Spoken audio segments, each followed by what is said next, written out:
Here, let me restart. Yeah, that was like, whoa.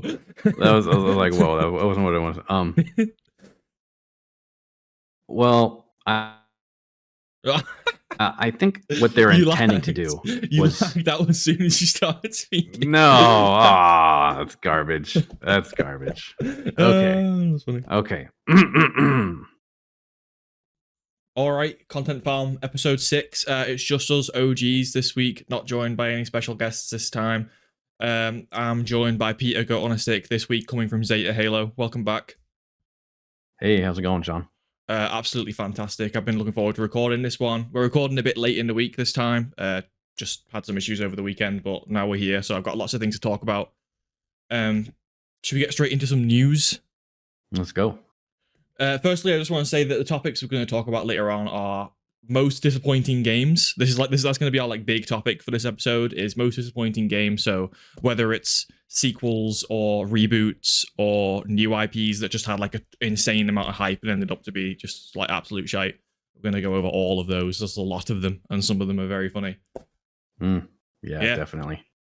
News first and foremost. There's been some Battlefield news this week because the Battlefield 6 game, I guess is what we're calling it, but I don't think it's officially called Battlefield 6 or whatever. But there's a new Battlefield game that's been public for a few weeks now, and as of this week, there was some leaked gameplay. Although I was under the impression that the game test was supposed to be public anyway, but apparently it's not. Yeah. Apparently it is leaked gameplay. Okay. Yeah, I didn't hear about that. It's basically just the little snippets of gameplay that we saw in that first trailer. It looks like people kind of have access to that build now on the same map. That's all the leaks that I've seen anyway. Obviously it looks very it's very early in development, clearly, openly so. It looks very rough around the edges. Animations are not working properly. Weapon models are not finished. They've got bits floating off them and things like that. There's purple missing textures everywhere. Yeah, I bet they hate seeing that. Yeah, but it's there it is, leaks. It looks like a Battlefield 4, Battlefield 3 style game, which I think is what everyone's been asking for a long time. Whether I heard they were working on a Bad Company style game. You hear about that? Do you mean this one or a different one, a separate one? I think it might be a separate one. I consider Bad Company 2 to be so far the best Battlefield game I've played. I don't know if you've played it. I played it. It was the first Battlefield game I played. I mentioned a few weeks ago on the podcast that I actually, when I bought it because I thought it was Battlefield 3. Because everyone was playing Battlefield 3 early and it wasn't out yet. So I just being a baby, I went on the console and I just searched for Battlefield and I downloaded or bought the first one that came up, which was Bad Company 2. And when I got on it, I was like, this isn't Battlefield 3, because I didn't know it was called Battlefield 3. I'd just seen videos of people playing it. But I ended up having a great time anyway, and then I just played that instead. So yeah. You got the better Battlefield. Yeah, I think I did. It was really fun. It's a great game, and the balance is pretty good between the units and the vehicles. You don't have the kind of vehicle onslaught you get in the later Battlefield games, and it had the destructible environments. It was one of the first Battlefield games to do that. You said they might be making a new one? Yeah, I think they were working on another one in the series, which is pretty exciting, but I mean, I don't know how much they're going to return to the classic, Bad Company, but we'll see about that. But also, talking about leaked games, you heard that Assassin's Creed, some people were playing that early, the newest one. Assassin's Creed Shadows? Shadows, yeah. Yeah, we talked about it last week. The entire game got leaked. People got access to a hard copy of the game and just started playing it. Yeah. Yeah. Apparently, even people just legitimately are able to play it early somehow. Oh, really? And they made a statement about it, that they knew about it, and they're just like, please don't share spoilers. I guess maybe it's just I guess that they've just accepted their fate at this point, and they're just like, keep your mouth shut, and and we don't care. But that game's out end of March. It's either end of March or somewhere in April. Yeah, pretty soon. But in these Battlefield 6 leaks, some interesting stuff that I picked up on is that you can drag your downed teammates in order to revive them, which is really cool. I mean, we've seen this in games before, like not dragging per se. There probably is another war game out there where you can drag people, but it's definitely a big deal for Battlefield because you know how like a big like everyone likes being the medic main where you revive everyone. Yeah. You can now just you can drag people, which is one probably quite a big buff. I think they could do it in 5. Oh, really? They? Do you play 5 much? Yeah, I did. I did. I don't remember there being dragging, but if there is, then everything I just said doesn't matter. It's not new. I think there was dragging in that game, but yeah, there's quite a few games that have kind of started doing that, which is pretty cool, honestly. Yeah. But I don't remember specifically it was 5. But yeah, it's definitely a pretty neat mechanic because sometimes you just don't want to revive them in the middle of nowhere. But thankfully, they gave the medic the smoke grenade, which helped a lot with just getting in there and picking up the bodies. It's also very cinematic to just like drag people around because that's just that's very Battlefield. That's a very Battlefield thing to do, and Battlefield is at its best when it's just incredibly cinematic. That's why I thought Battlefield 1 was the best one, because it had the best graphics, the best sound design, the best effects, the coolest weapons in my opinion. And I thought that's why I like that game so much, because you always feel like you're doing something that's really cool. You're doing something that's out of a World War I movie all the time. It was surprisingly good. Yeah. After what was it? 4 was the one before that. Yeah, I think 4 was the one. I think it went 4, 1, 5, and then 2042. I was just saying that when I was looking at this Battlefield 6 stuff, I remembered that when Battlefield 2042 released, they didn't have the class system. Like the assault, the recon, the medic, and the support. 1942? 2042, sorry, the most recent one. 2042. Oh, yeah. Okay. Which was just like, what? Because isn't that like the franchise famous mechanic? That's literally was in the first game, 1942. Yeah. How are you gonna call it 2042 and not have the classes? Like, what did they even do? So they had you kind of picked like a character, and though if I'm remembering correctly, the characters had like a gadget, so there was a character with a grapple hook, a character with a wingsuit, and some other people. They had like heroes. Kind of. It wasn't like that serious, but kind of. Yeah, that's obviously what they were. That's obviously what they were going for. That's the vibe they were going for. But then in like update 3.2, so I assume a fair while after launch, they brought the class system back. Oh, really? But the fact that they decided to launch it without classes just seems offensive to me. That seems like aggressive and deliberately offensive, because that's just why. What are you doing? Like, it's a big staple of the series. Yeah. It's a big staple of the series. It's like what people expect as soon as they start playing the class system. Yeah. God, that's concerning. A very concerning thing to do. The fact that you'd be willing just to throw away like your core mechanic like that on a whim. I can understand trying to try new things, but if it ain't broke, don't fix it, right? If it ain't broke, don't fix it. And I feel like if you are gonna fuck around with stuff, the Battlefield class system is like an absolute no-go. Like, just like, come on, you gotta that's like a core of the series. You have to. People care about that stuff. People expect that stuff when they play the game. Yeah. We're gonna talk a lot about expectations later on. But yeah, what were you gonna say? Sorry. Oh, I was going to say I can understand why it wasn't such a strong entry in the series. Yeah, apparently it's a lot better now. I mean, I do occasionally get recommended some clips of people playing 2042, and it looks somewhat fun. They've seemed to have tidied up like probably all of their technical issues that they had like years ago when it released, and I think they've just added some nicer maps and maybe improved the gunplay a little bit. Oh, speaking of clips, that reminded me. You were talking about the dragging system. Someone had sent me a clip of someone getting dragged, but the guy starts the drag animation and he does nothing. So you just see this guy just staring at him in the face, this camera in his face, just Yeah. blank stare at him while the battle rages behind him. He gets hit by bullets and he'll twitch every now and then. Yeah.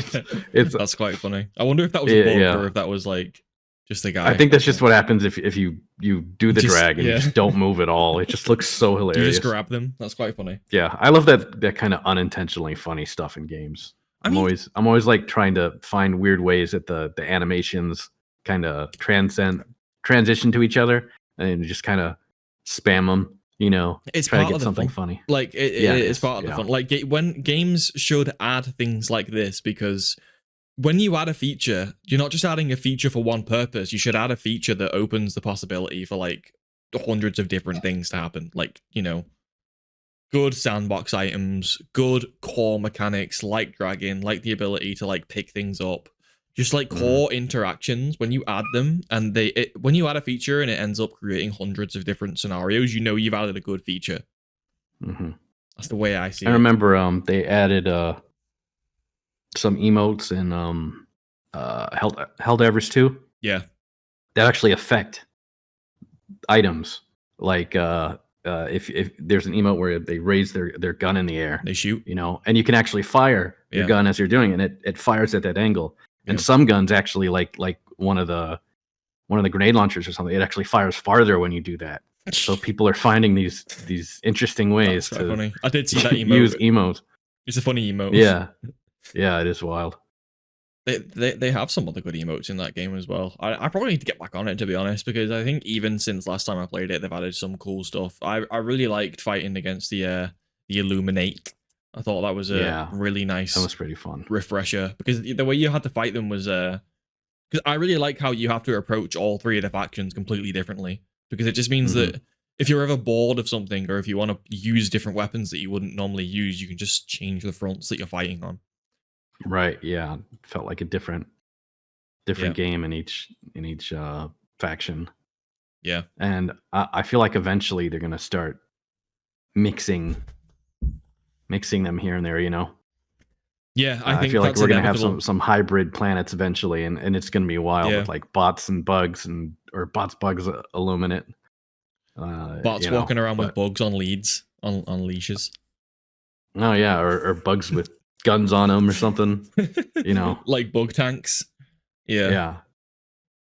Or there's gonna be like some sort of like a spider demon from Doom, where it's just like a big that's like bug cool spider, idea. but it's got like a robot on it or something. Or wait, that's a cool idea. I can absolutely see them doing that. Yeah, it's kind of like a combined forces. Yeah. I really like it because like I used to mainly play the bugs when I first started, because the bugs are like I guess they're kind of easy. Like, obviously you change the difficulty on all of them, so that's not how it works. But in terms of just like, I want to like shoot some shit, there's just like a lot of them, and they're weak to things like fire and explosions, and you can get really good crowd control on them. It's definitely more simplistic than fighting the other ones. But like just using like I really like the breaker shotgun with the breaker incendiary. Is that what it's called?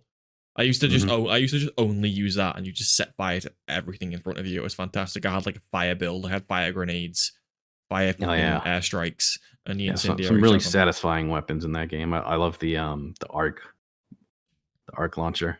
Yeah, blaster or whatever it's called. I don't remember. Yeah, it's just as deadly to your teammates. Yeah, but that's part of the fun, I guess. But yeah, it was just the bugs at first, wasn't it? Was it? I thought there was automatons in the beginning as well, or did they come later? I feel like they came later, because I thought it was like a Starship Troopers kind of game. Yeah, I don't remember the early launch of the game that well. I don't even know if I played it. Okay, I think it took them a while to add the automatons. Oh, okay, interesting. That's pretty weird. I couldn't imagine just being bugs. But it was it was quite a dramatic shift, definitely. Yeah. Because those robots are fucking difficult. They're fun though, because when you get the right build and you start slaughtering them, you feel like you're actually fighting an army, instead of fighting like a mindless swarm of bugs. The automatons are like, okay, I'm fighting. It's harder for them to sneak up on you like the bugs do, but on the other hand, just the ranged fire can just get absurd, and there's just lasers flying everywhere and rockets and cannons, and it can get really bad. Yeah, it can get bad. It's I like how they are more susceptible to or weaker to kind of like more accurate weapons. You use a lot Hmm. more like like just heavy weaponry as opposed to crowd control. The automatons are more about just like using the autocannon, landing the headshots on Yeah, like yeah, the they foot don't cluster as soldiers. much, They don't cluster and as fire much. doesn't work as well on them, and Fire doesn't work as well on them, and they use these tanks and these hulks where you need the tanks and the hulks. You need accuracy and you need something with like high firepower. So people are using like a different meta. People are using the autocannon and the quasar cannon and yeah. things like Oh that. man, I love the autocannon. The autocannon is That's probably my such a favorite. fun weapon. Yeah, Yeah, and then you can do that like by yourself as well. You don't have to rely on anyone else. You can have the backpack and you can have the autocannon, and you're kind of just a one-man army. If you have a good primary, good secondary, and like a utility grenade, you're a one-man army with the autocannon. You can probably just kill anything if you're accurate yeah. enough. That's what I loved about it. It Yeah, was just you were strong, and as long as you timed your reloads right, you had some yeah. consistent firepower that could take out a huge a huge majority of the units up till the bigger ones, which you'd have your stratagems for. Yeah. Speaking of mechanics that are added and they allow for like cool interactions, the ability to like to reload other people's weapons in Helldivers is really cool. Yeah, You really that's feel like a pretty sweet. team. Yeah, yeah, and it really brings the weapons out too, and you're like a Yeah, machine gunner, and they're yeah. belt feeding you or something, or like the autocannon, and they just turn you into like a mobile turret. It's Basically, great, yeah. And just the like kind of team stuff. yeah, just being overrun, and you're just you and your friend are just like unleashing so much firepower because you reload like almost instantaneously if a teammate is like reloading your weapon, like Hmm. the autocannon and the recoilless rifle and the other Yeah, one and some other ones as well. You're basically just a god. You become a god very briefly, and just seeing everything fall around you is very satisfying. that's It's just a great. great Yeah, fucking game, really, isn't it? It's just a it's a very fantastic fucking satisfying game. game. Yeah, I it's miss just it. so many good parts Yeah, of that game, and just every little aspect: the music, the sound, the environment, the gameplay, the visuals, the world building they did.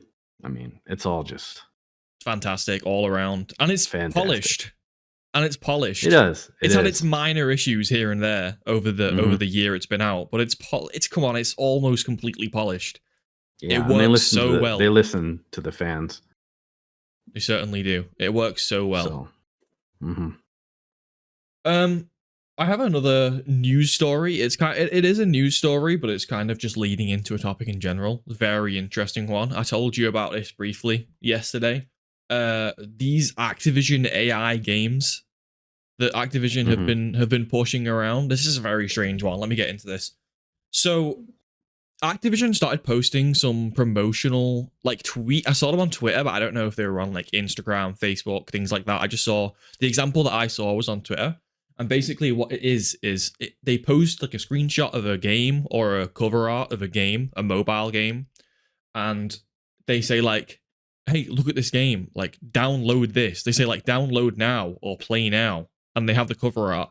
And some of the examples that are linked in the reference, if you want to take a look, are like a Guitar Hero game, a sniper game, and a zombie hmm survival game. And what happens is when you would open the post and click on the link, you'd go to like a store page, but when you press download or press play, whatever it is, you'd just be sent to a survey, and the survey would be like, "Oh, so you like the look of this game, right? Would you play this game? Like, would you play this game, and what do you think about this potential game?" Is basically what the survey amounted to, and that's it. The game doesn't exist. It's just the AI generated cover image. Yeah, yeah. Well, I can see what they're intending to do, which is trying to gauge audience interest on new titles. But the way they're executing it is absolutely horrible. Um, I think if they just, you know, had some sketches, or even just did text blobs of what the game's title is, what it's about, some of the basic gameplay elements, something like that. I feel like it'd be a good idea to actually ask the fans what they'd be interested in seeing, and kind of gauge their interest outside of like focus groups and stuff. Like, just ask the public what they'd want. because I don't recall seeing that very much from anyone. Usually they're just picking, whatever from their catalog is they think will pull the biggest numbers. But actually asking the fans what they'd want to see would be, I think, a good idea. But the way they're doing it with,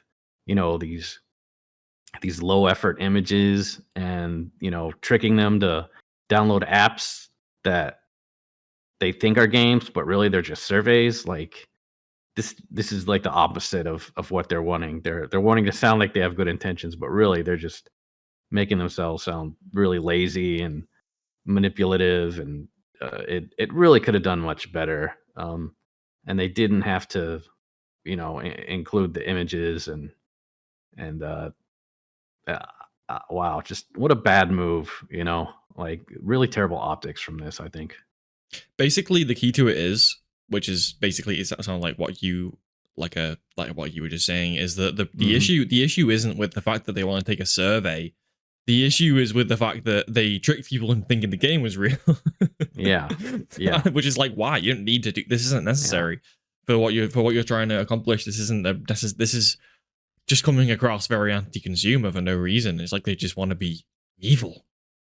But yeah, like if you want to have a survey to figure out what people want to play, fine. Even if you want to even if you do want to use AI or AI art and then say like, oh, let's say that this is an AI concept, but if we made this game for real, like, would you hmm like it? That's a way better idea. But it's the fact that they post it as if it's like a game ad just to see like who would click it. That's very devious. That yeah. comes It across is. very devious. Yeah, yeah. You get some pretty bad feedback from that. I'm sure. I hope that the lashback will be enough to deter them from doing the kind of malicious stuff about this. But I hope they won't take it as we should never ask the fans, because that I hope, like I said before, we see more of.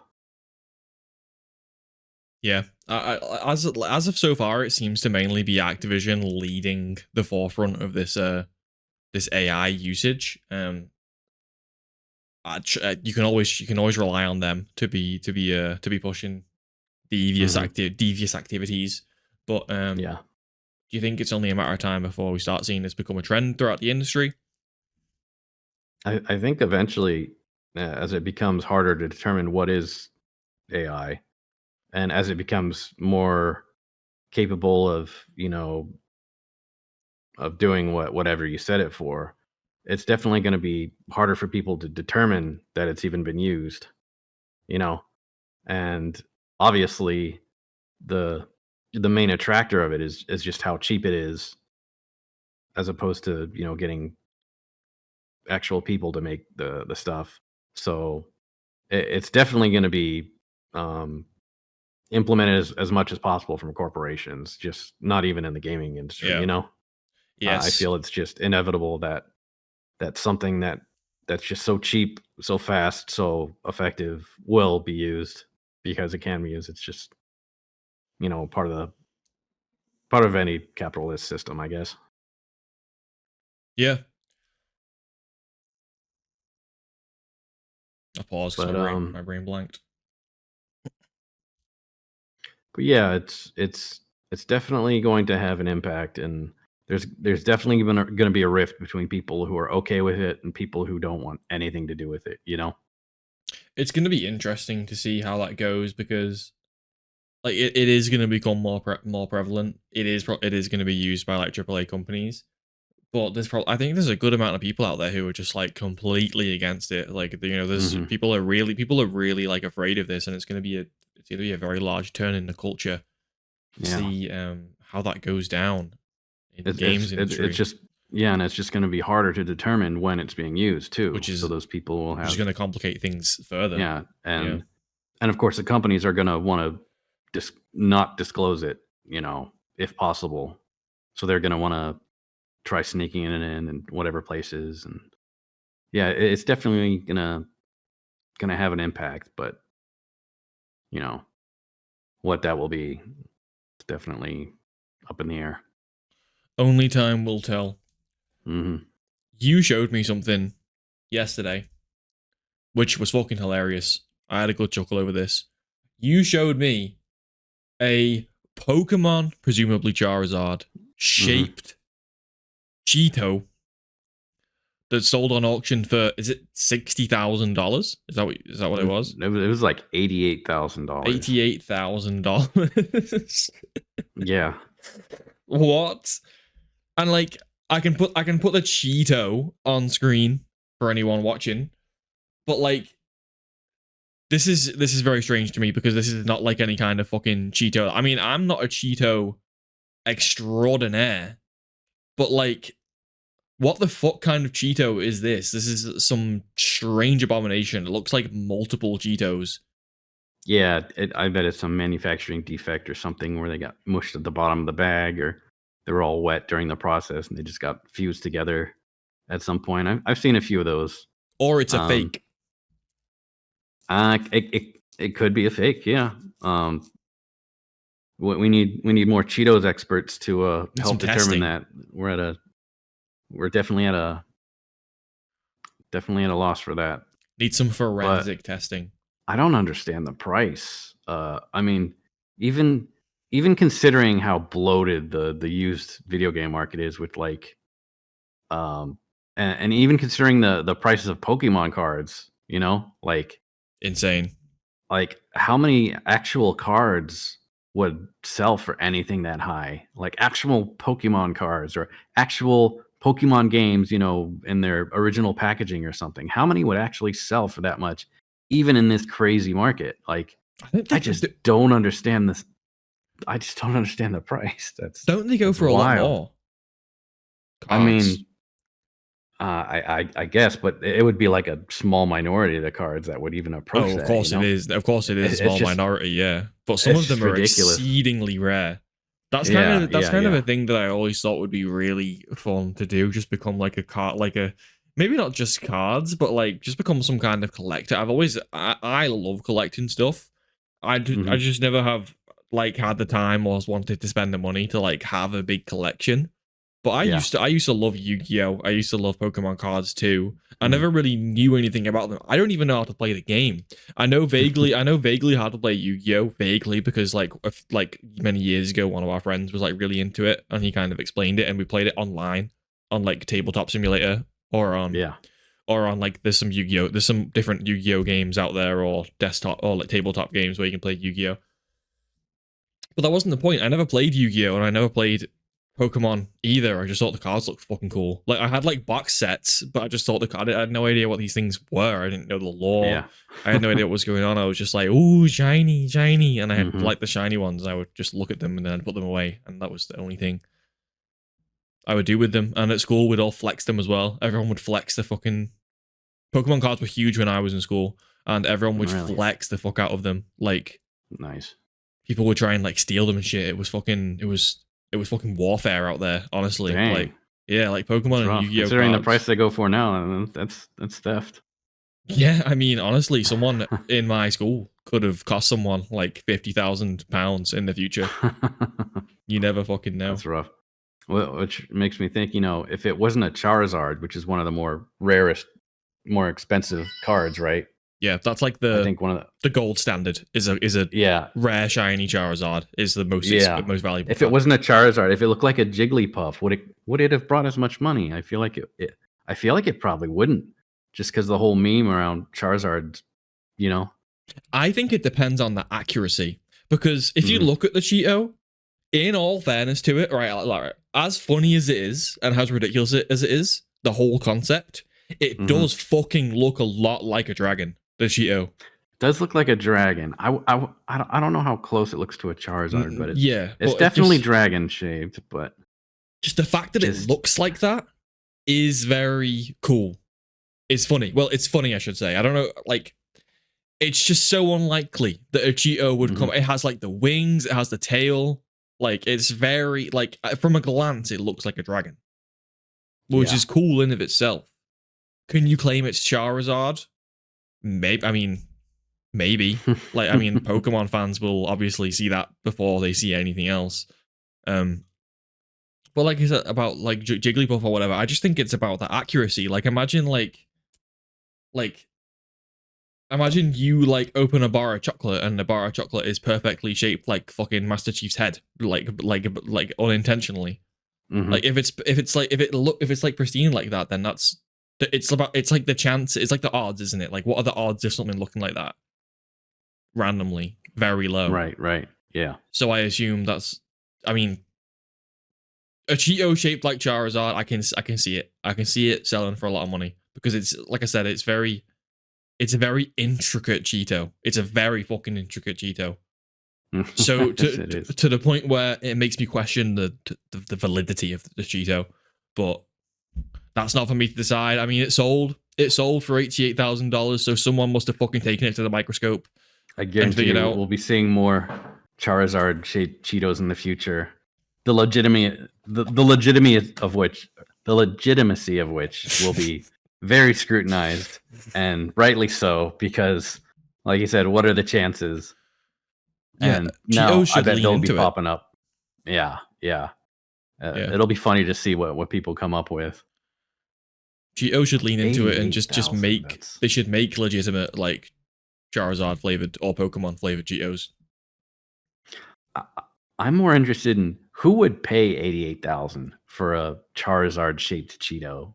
You know, I've seen people pay for weirder things. Like, look, listen, if I was rich, that's exactly the kind of thing I would buy. But like, on a scale, on an unimaginable scale, like I would have a room just full of like, oh, look at this 1 in a million fucking Malteser that looks like fucking Jesus Christ, or I don't know, like you know how people have those coffees that have like.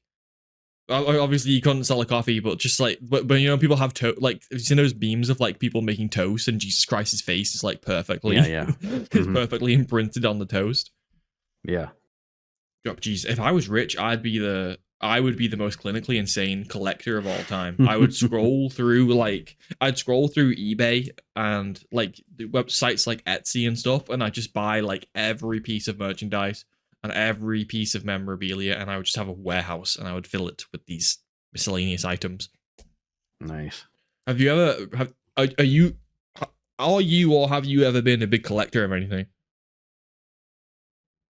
Not really, no. I mean, I guess there's just I guess some people love it and some people are just, could care less. I guess I'm one of the could care less, and I think it's kind of same in games too when it comes to a lot of those games where you have the collectibles, collect all the X kind of things in games. I never go for that. No. That you don't? Drive me mad. I remember the most I'd do is there'd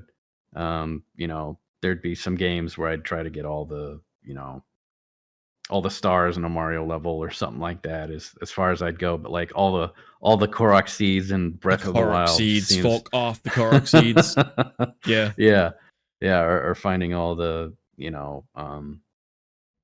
all the medals and whatever, it's when it's something like bidding a level at a certain, score, or, getting all the units, or something gameplay related. I'm into it, Okay. If it's something that kind of pushes to challenge me inside the game, whereas just like wandering around and looking for items, or using a part of the game that's kind of like a gotcha thing, and hope you collect, all the right things like Shenmue and the little, coin machines or whatever, stuff like that. That doesn't. No. The thing for me is, if I really, really love a game, then I will, but only to a certain extent, because I really, really, really love Breath of the Wild, but I would never get 999 fucking Korok seeds. I'd rather jump off a bridge. Like, yeah, that was insane. Anyone who's done that is an insane person. That's just an overwhelming task. It's an insanely overwhelming task, and it's so boring. It's not even like you're doing. That's crazy. They added that many though.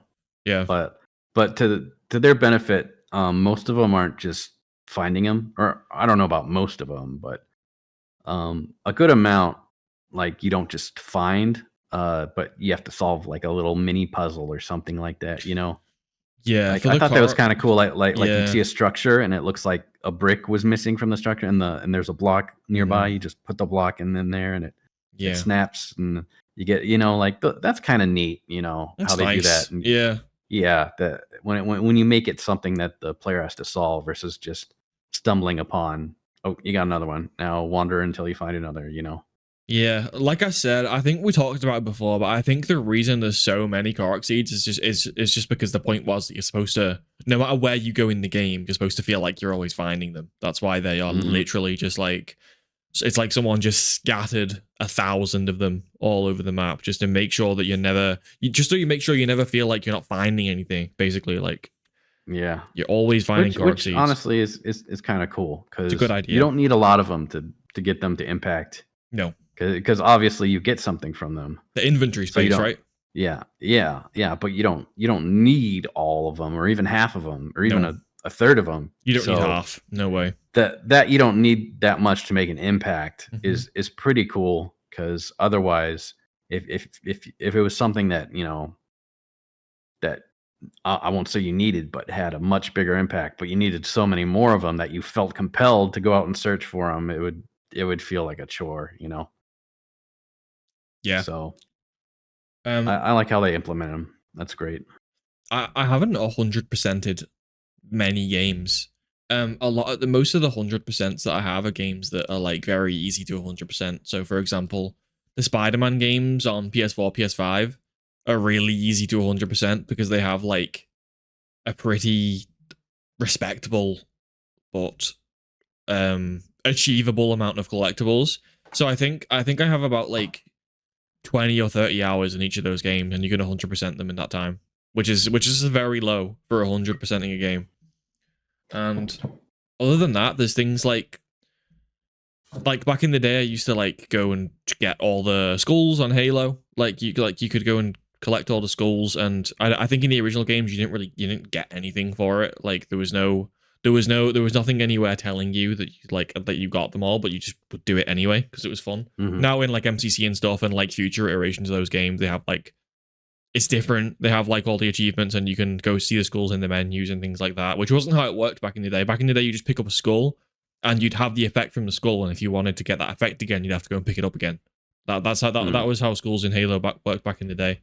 So that kind of stuff I've always been into. Like Easter eggs, I've always been really into. Like I would just, if there was something that was like hidden outside the map, I'd always really want to go and find it. Like no matter what game I was playing, I was the guy who was always trying to like grenade jump outside of the map constantly, like in every level, things like that. Like I've always wanted to Yeah, explore outside the boundaries. yeah. I always like the parts of games where you can explore, um, or not where you can't, but where you're even when you're just trying to get to parts of the games that the game doesn't want you to go to, Yeah. and you're trying to find how to get there and how to get around, and it's kind of entertaining when you finally do get there, and then you look around and there's nothing there. They haven't even rendered the walls because they Yeah. didn't think you'd reach this spot, and you're like, this is pretty cool. This is almost better than finding a secret spot because this is like Yeah. this is a very secret spot. And it's kind of interesting how the implementation of like what do you call it, like about like actual bit like not invisible walls, but like restrictions, like would you walk 5 feet off path and this thing on screen comes up on screen, return to the battlefield, like return to the Hmm. battlefield timers and things like that. That Yeah, killed so much like inspiration and like exploration in games, because back in like the early Xbox games and stuff like that, developers didn't think ahead. It wasn't an intentional decision. They just didn't think we'd ever go to these places, so they didn't include like out of bounds timers and things like that, which meant that when you got there, you would actually be able to just walk around and move around, and you had you did something, like you had a bit of fun. You got outside the map and you were like, okay, this was fun. But now it's yeah. like, but nowadays it's like every time you do something like that, it's just like the fun police come along and just slap you back into the map in every game. It seems like. I feel like there's two reasons for that. The first reason would be, um, earlier games had a lot more memory restrictions, Yeah. so you couldn't make these vast levels as you could, and they had a much more corridors and stuff. Like if you remember, like I don't know if you played like uh Ocarina of Time. No. or stuff like that. Well, just many old games in general. Like even if you're in a forest, like the very borders of the forest would just be uh like a sheer cliff or something, or like just Yeah. trees that are like so thick they were Yeah. impassable. Yeah. And it was Yeah. basically just whatever they could make that was an actual wall, Yeah, because I do remember they couldn't this. render past that. So a lot of games that and there were literal corridors that and it made the game that much more linear. Yeah. But now that they're actually able to render these huge landscapes, um, yet and most and I'll say probably most of it is multiplayer games, where they'll say, "Hey, stay inside the lane, don't wander outside here." And I think Makes that comes to makes a bit more sense in multiplayer stuff, I guess, because yeah, you're talking about balancing at that point. If you're yeah, if you're in a yeah, multiplayer environment. yeah. And that brings me to my second point, which is in multiplayer games, the maps kind of have a balance around. Yeah. This is where we want you to spawn. This is where we roughly want you to start your approach. And if you go around here, then that's kind of that we don't want you to be going this route, and it feels like it wrecks the balance of the game if you can go Yeah. like all the way around the map, to behind the enemy team where they spawn or something like that. And Yeah. then that's Well, you can get some really, well, because that makes that's actually sense. what they did in a lot of those games where they'd have the timer is you'd go outside the map, and then like within the timer you just Come back circle in. all the way to the back of their Yeah. team, and then suddenly you're back there. And they wanted to reduce that. But I think it is great for games where you can see mountains in the distance, and if you keep running, you will hit those mountains. Like it Yeah. really adds to the depth. Games like Skyrim and Yeah, I guess I was more and referring to single player games like Skyrim and stuff. Because sometimes yeah, even in some modern single player games, there's like if you want to walk somewhere that the game even a little bit didn't expect you to go, there'll be some kind of like there'll be some kind of timer, or there'll be some kind of like, oh, you can't pass this, you can't walk over this obstacle, or there's an invisible wall mm, here, like Black Myth Wukong and stuff had loads of issues with this. Like oh yeah, even though this looks like you could go there, you can't, but for no reason, because the game is like, the game is open world, and we've taught you throughout the game beforehand that if you see somewhere you can go, you can probably go there. But this time, no. Like, there's going to be a place that looks like you can go there, but this time, no, it's not going to work. There's going to be an yeah, invisible wall. yeah. I Yeah. have mixed feelings about that because on one hand, I understand that you're trying to make like a fairly linear-ish kind of route. You want Yeah. some off branches so they can explore and stuff. And I'm one of those people where I'm like, okay, this looks like it's the right way to go. I'm gonna go this other path because it looks Yeah. like the extra wrong way. That's where some of the Oh, I do that all something the else time. is. Yeah. So I do like to explore a bit, but I also and I can understand them not wanting to render every room and every door and every Mhm. part of a building. But on the other hand, some of the ways that they block off, like they'll have a pile of rubble that's like knee high, and it's like, oh, you can't pass here. Black Myth Wukong's You really can't go bad for this. like, Yeah. dude, I just climbed a wall that was higher than my head. Like, I can't go over this pile of debris. Yeah. I've seen like huge metal gates with gaps between the bar that I could literally walk through, and it's like, ooh, nope, can't pass here. And I got a screenshot from the Monster Hunter Wilds where it's literally like a cloth ribbon, just like Oh, draped in Monster front of Hunter you. does that all the time. Yeah, Yeah. you could just literally walk straight through it But it's with a no barrier. resistance, and the game's like, no, you No, can't, you it's a can't go in barrier. there. No, that's a barrier. And if they made it something a bit more, and you can see inside, you can see they You can clearly see- rendered it. Yeah. So I mean, if you could just go in there and nothing's interactable, I mean, just let me look. You don't like, have to why- make why is it all out the of people talk bounds? to me. Like, why? Yeah. Like, if it's just a room that's rendered, Yeah, why just isn't just it make it open? empty. Just show me that there's nothing much here. Or like I can't tell you how many times I've found like really really obscure spots, and I'd be like, man, this would be the perfect spot to put like a secret item or a collectible or something. Like, Yeah. I would have never thought that I could access this area behind here. And then they'll put them sometimes in more obvious places or something like that. So yeah, which is kind of why I don't like what I don't like about the collecting is you really have to go over every nook and cranny. Like whenever you To a enter a new tedious area, degree. To a tedious degree. yeah, I remember some games where I tried to do that, and like whenever I entered a new area, I didn't take in the environment and like how cool everything. I was too busy looking at all the different places I could go, and I just go around the room in a circle, and I just find the edges of the room, and I'd be clicking buttons trying to find It takes over. stuff. It takes over your brain. Yeah, it doesn't get me as immersed as I should be, and so I've found that most of the time I just kind of ignore them, and if I see them along the way, sure I'll pick them up, but I'm definitely not the one to scout them out. Yeah. Speaking of funny, like kind of invisible walls, but you were talking about how like sometimes it'd be like a knee-high pile of rubble or a ribbon that you can't walk through. You won't have Yeah. played these because they might be on PC now recently, the God of War games. I don't think you probably haven't played them. The two newest ones, so the PS4 and the PS5 version. No. They have funny examples of this because in God of War, you play as Kratos, who is the god of war. Like, he's very powerful. He can canonically jump the height of like a fucking skyscraper if he wants to. He's incredibly strong. He's just he's a god. He's a god. He is the god from the mythology. But sometimes in these PS4/PS5 games, you will encounter like a tree that's fallen over, and he will like, and so because obviously what's happening is the PS4 or the PS5 needs to render the next area, so they treat it like a little load screen, which is something that just happens all the time in games in general, console and PC sometimes. So Kratos will like go under the tree, lift it like he's really struggling, like he's really fucking struggling. He'll hold it for Atreus, the little boy, to go under, and then he'll drop it down. But it's like, are you serious? He could flick the tree with his pinky and it would disintegrate. he could cleave it into splinters if he wanted to. Yeah. I'm sure.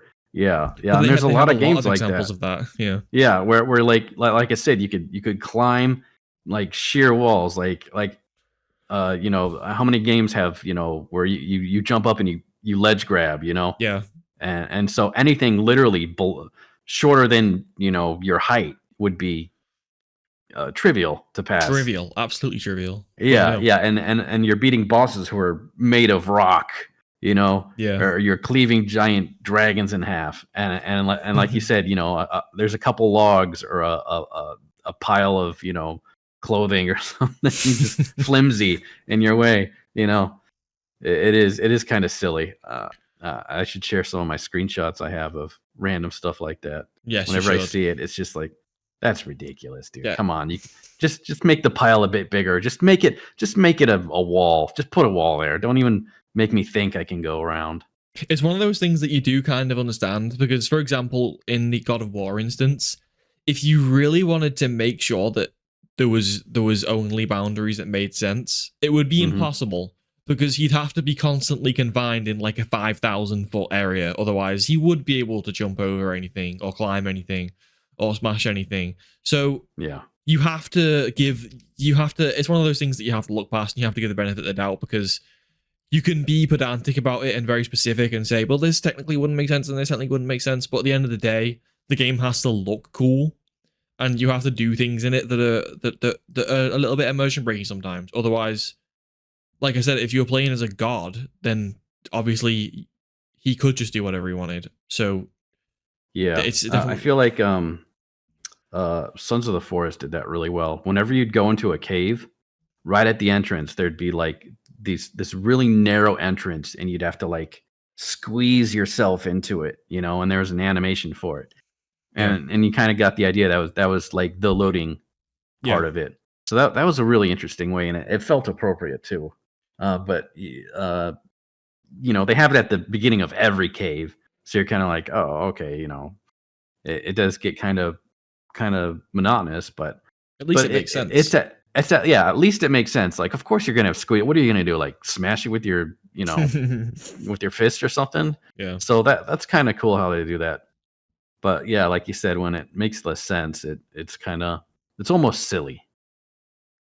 I also like when games have creative solutions to the outbound problems. Like I remember Halo doing this all the time back in the day.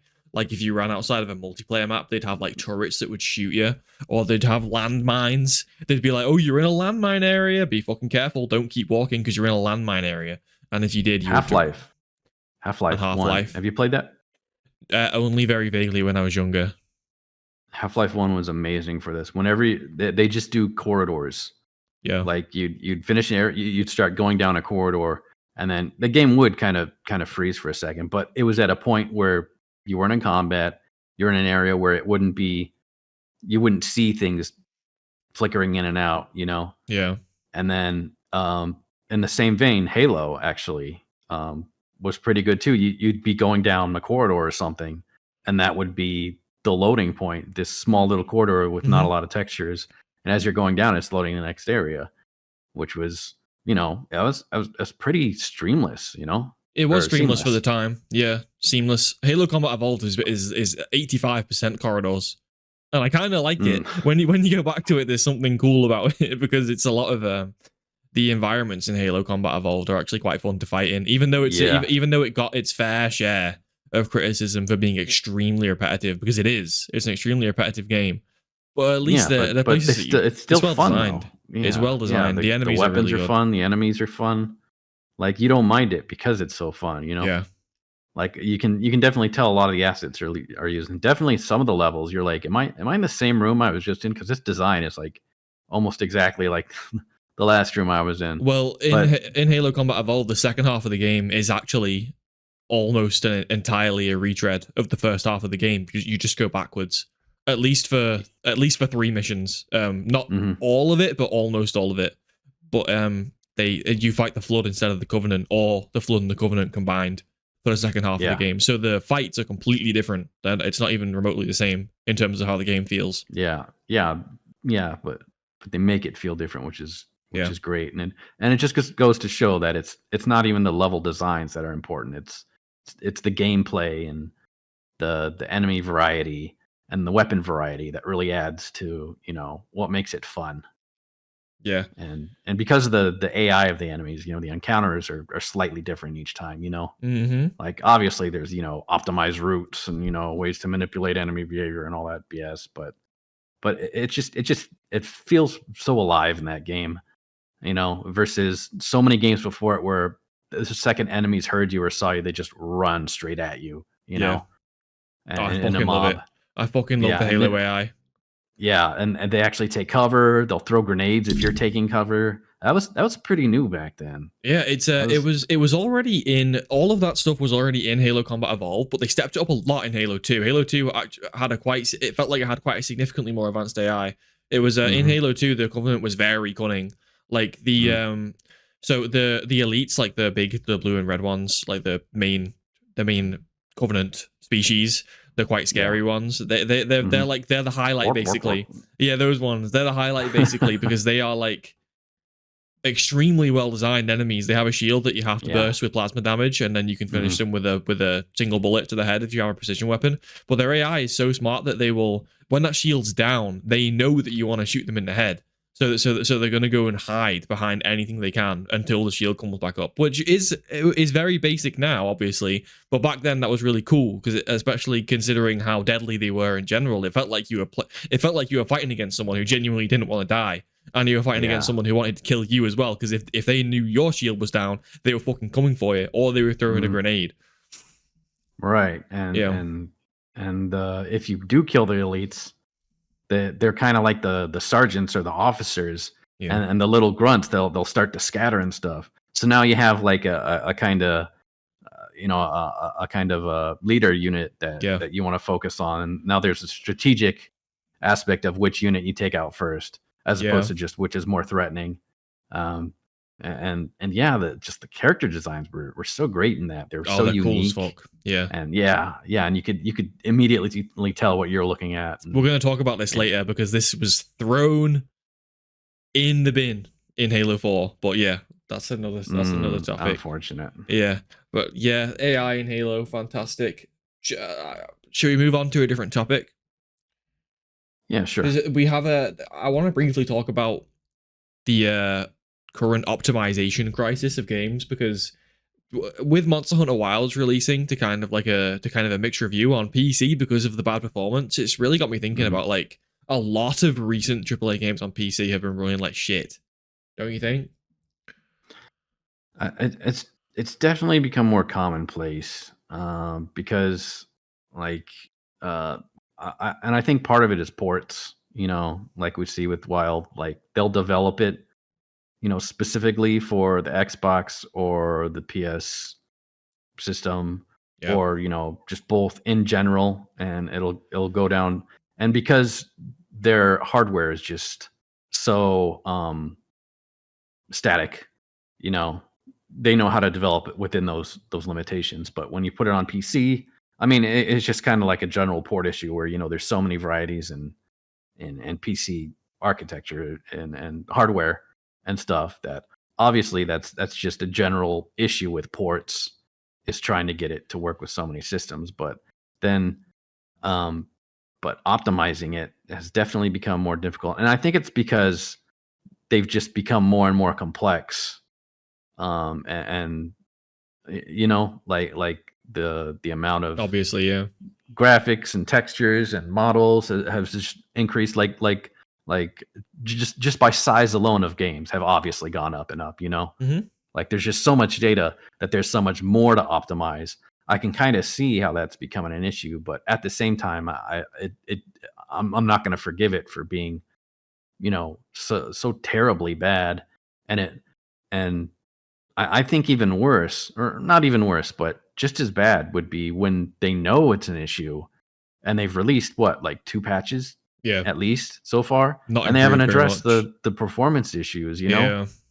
So I feel like that is because, yeah, it's I can see having performance issues at launch. You know, a lot of PC only games come across that, and I'm no programmer. I don't know how difficult it is to do that kind of stuff, but I just know that if it's an issue, it's something you work on, and the fact that they're ignoring it is something that, you know, I leaves a bad taste in my mouth. And I guess they kind of feel like they can get away with it because even now it's one of their biggest launches, right? Yeah, so that's Monster Hunter. that's kind of a sign for the future that maybe like, okay, maybe optimization can be an afterthought because people are still going to buy it anyway. Yeah, that's yeah, what they're it's still giving. buying it. This stuff like this and these recent and a few of these recent ports, like I've just random one that comes to the top of my head, like Black Myth Wukong, I remember was a bit tough on PC as well, and that was Mhm. a big deal game from last year. And things like this have made me kind of glad that I'm mainly on console right now, because like you said about how developing a game on console was obviously way more simple because the hardware is static, so the developers know exactly what they need to work around.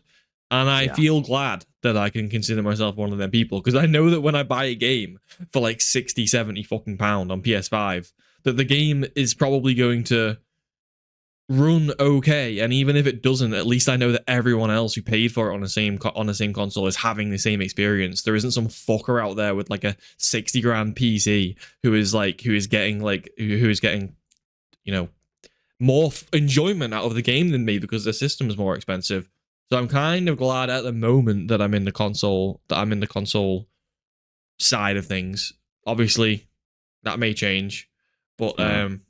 I know you probably got something to say about that because you're a PC elitist. So Oh go yeah, ahead. yeah. I'm still proud Seething. I'm on the PC because well, even if some of the games don't perform well, there's so much you can do for it, you know. Like Yeah. you can turn down the graphics and stuff and low No, enough, and fuck turning it down the takes a hit, but graphics. it's not bad if it's low and performing. But when it performs fine, then I think it looks much better on PC than it does on console, because consoles, Usually. you're kind of limited. So I like having the the possibility of making it look so great. And you know, there are some bad performing games out there, but I think they're in the minority. And even though they're becoming more prominent, and you know, I could say, you know, and I kind of did already. It's almost the fault of consoles that they are so badly optimized because they're Yeah. not made for PC in the first place. They make them for Yeah. consoles, and then they go, "Oh, let's put it on PC too." Like, should we test it? Nah, No. let's just throw it out there. You know, they'll buy it, and they And do, and I'd so they don't care. Kingdom Come Deliverance 2 is actually an exception to this trend, because that game runs exceptionally well on PC to the point where my friends were a bit shocked. And I think the reason for that is it just doesn't, like, it's on a CryEngine. It's on a CryEngine, isn't it? I'm not just talking bullshit, am I? I think it's on the CryEngine, and it's just using simple techniques to make the game look really fucking good. It's not trying to do anything. It's not trying to like break any new ground or like, reinvent the wheel and use some like extreme graphical technology. It's just trying to make, it's just got very good textures, very good lighting, and very good effects. And that's it. Like and as a result of all those things, it just looks fantastic. I gave it slack in this podcast as well for looking a bit shit. I was completely wrong.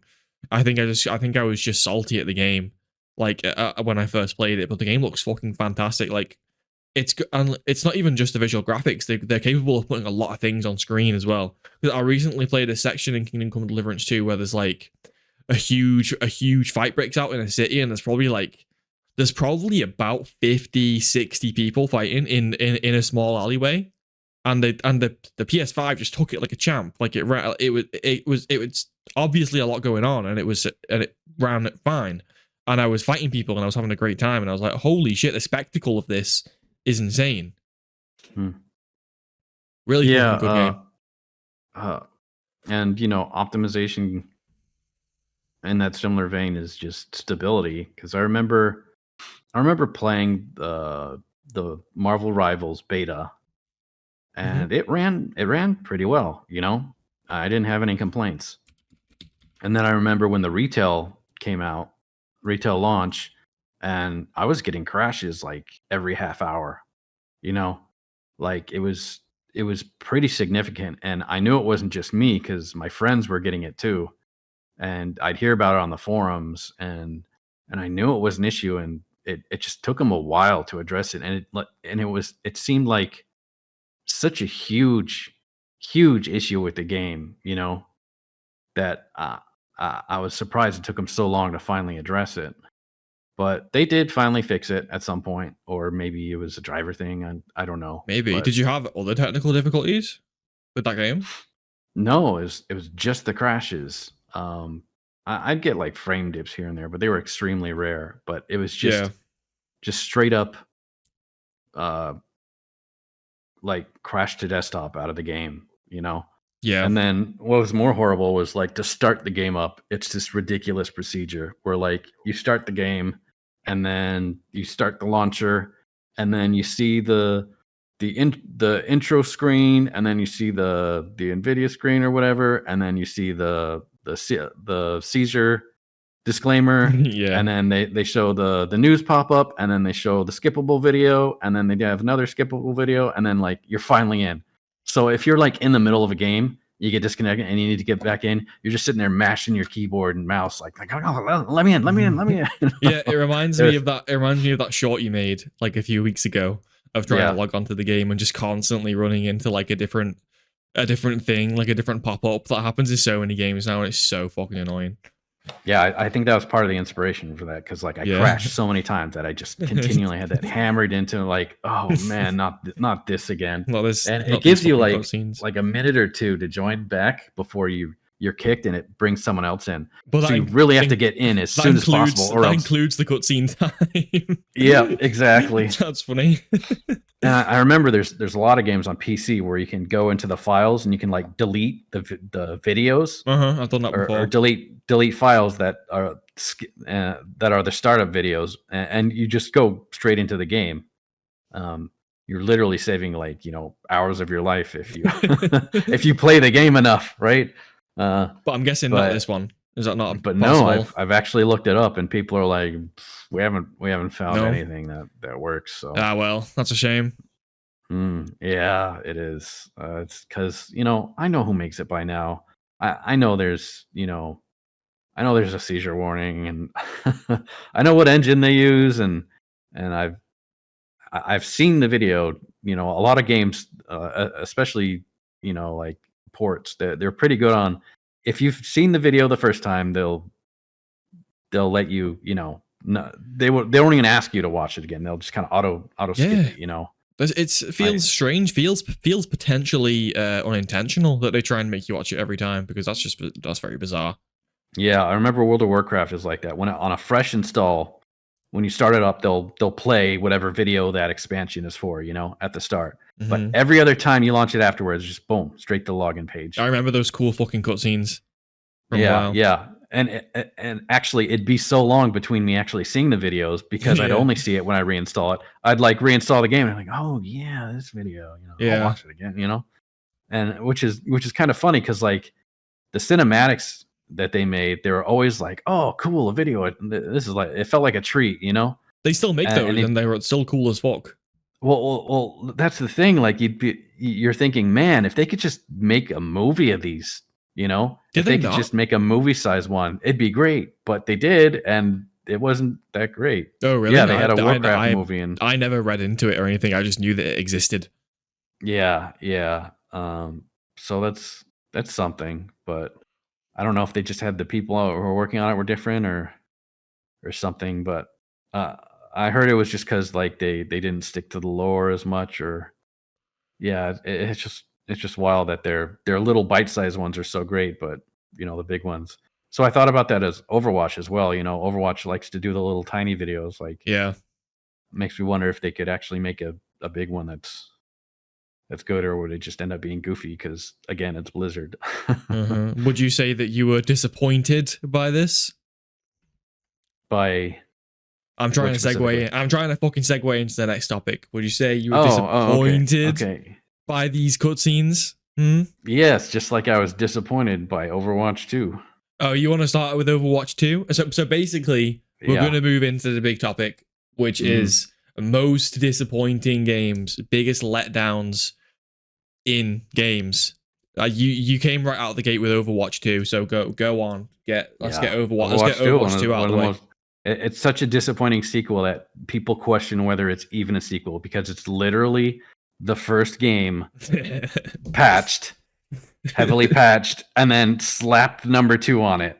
Like that's not even, I'm not even being facetious here. This is actually what they did. And not only that, but the big thing they promised that they'd add was the single player campaign. Doesn't exist. That was like the big draw, and it just, well, first of all, they were like, oh, we'll get it eventually, and then eventually becomes, we're not going to do it. Really? The big draw that we're trying to. Yep. I thought that was a fever dream, because I remembered them saying that it was going to have a single player campaign, but then when it came out, I was like, oh, I guess they didn't say that. Maybe I just misremembered that. Maybe I just misremembered and they never said that, but they did say that. Yeah, they did say it, and they just didn't do it.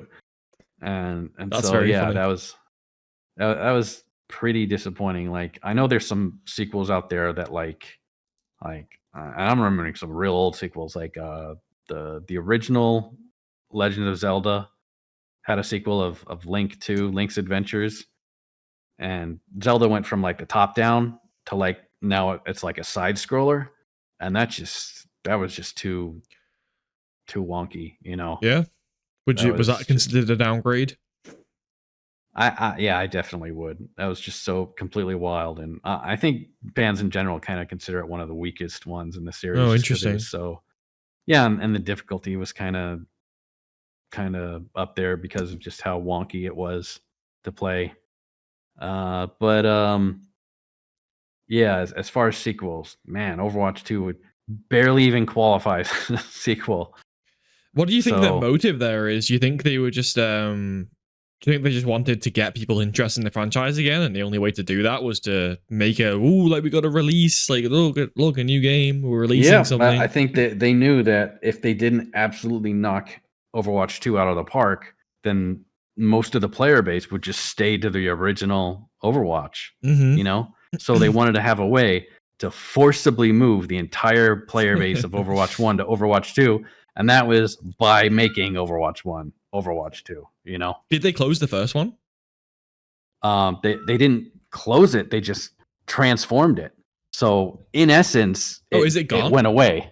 Oh, Yeah, I yeah. wasn't sure. I wasn't sure if it existed as a separate entity still. But you mean they literally No. just rebranded the first game? They literally transformed Oh, I didn't Overwatch know 1 that. into Overwatch. If you have Overwatch 1, It's now Overwatch 2. it's now Overwatch 2. Oh, right. Okay. Yeah. Yeah, that's how funny. completely wild it is. That's funny. So, yeah, and they said they were reinventing sequels, you know, when before it came out or after or something. So, yes, Kitty. Move, Kitty. Even he knows. That's a bunch of bull. Right. Should I start with should I get into a probably the biggest one on the list in terms of like scale and hype anyway? It's quite obvious. Everyone knew I was going to say it. It's Cyberpunk 2077. So this was a game in development for like 10 fucking years, probably longer. Am I wrong? But like that game was announced in 2012. It would release in, it was 2021, wasn't it? Should have fucking written that down before I started recording. Released in like 2021, a few years ago. 2020 and 2021, somewhere around that time. Announced in like 2012. Insane hype. Like CD Projekt Red told us that this was going to be the most insane game of all time. Like, just constantly over and over again. They chat so much. They said so much shit about this game. They made so many claims.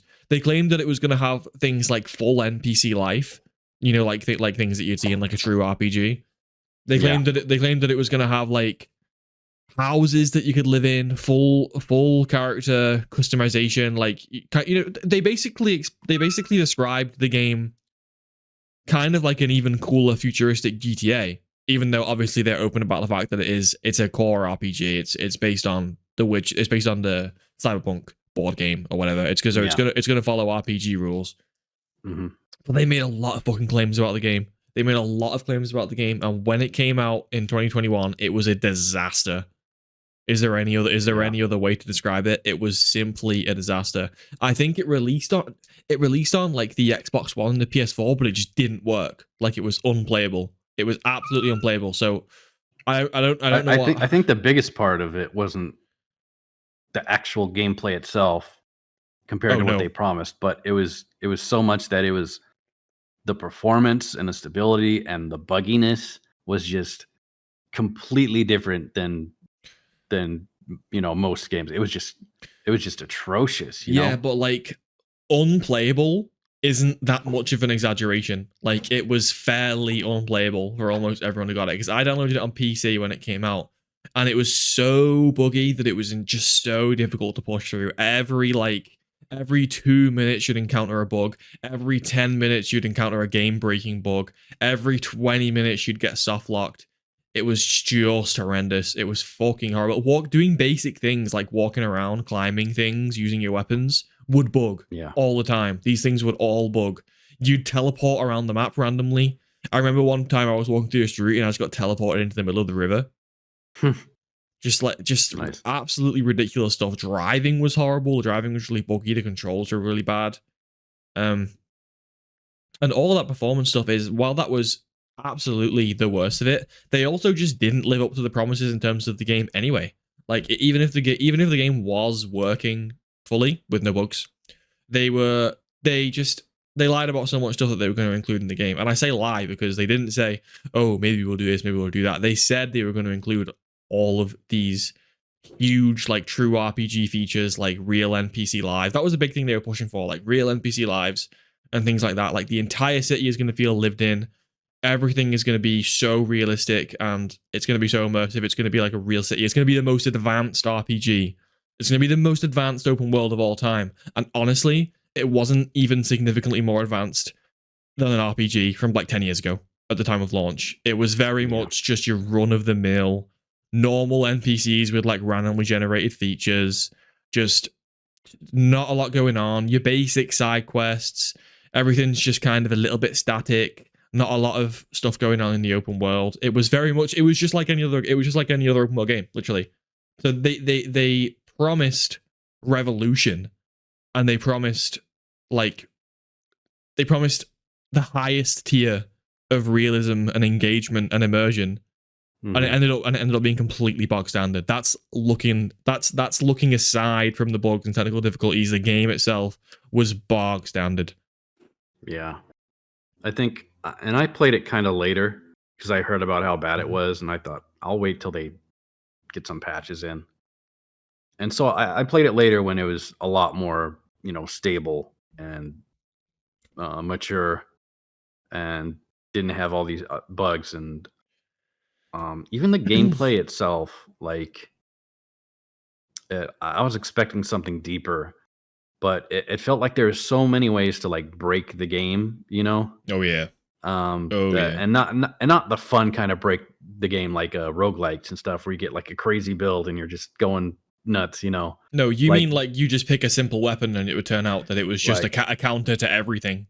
yes, That right. happens a lot in that Like game. like no matter which path you took, Yeah. eventually you just become like a god. You just hold left click and people die, and fights become trivial, and they don't have much weight to them anymore and stuff. Yeah, that certainly happens in So that game.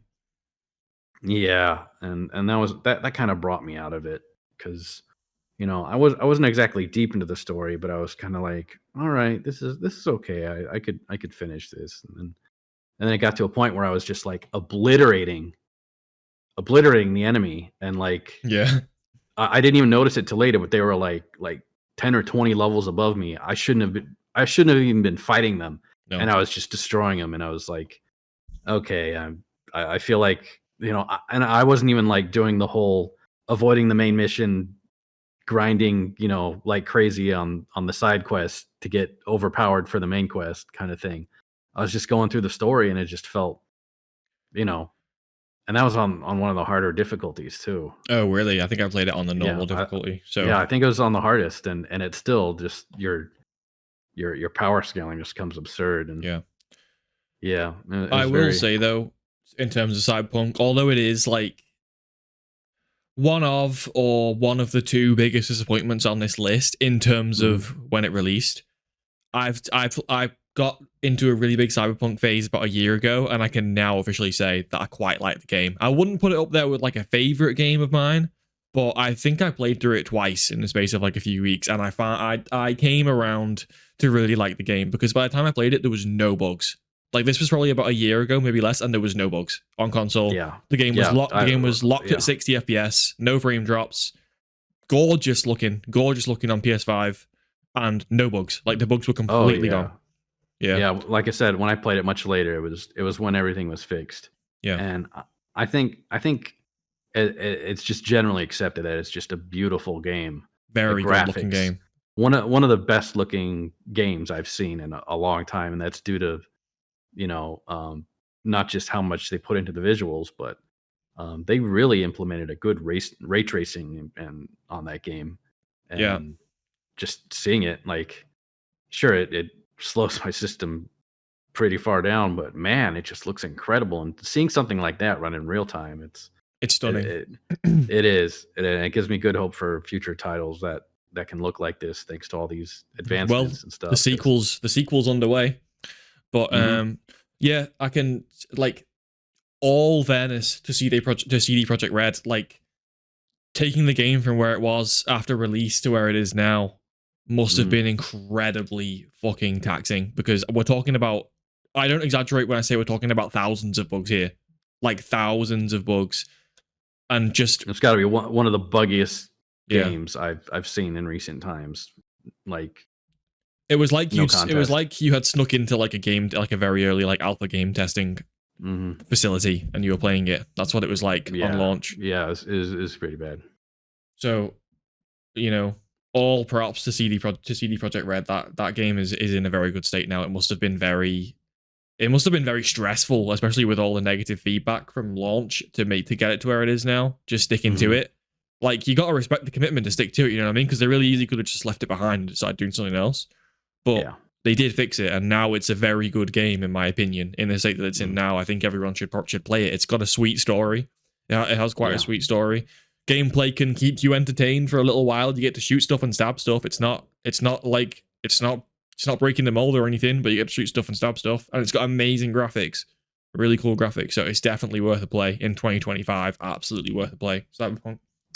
In that same vein, No Man's Sky also released very, very poorly at launch.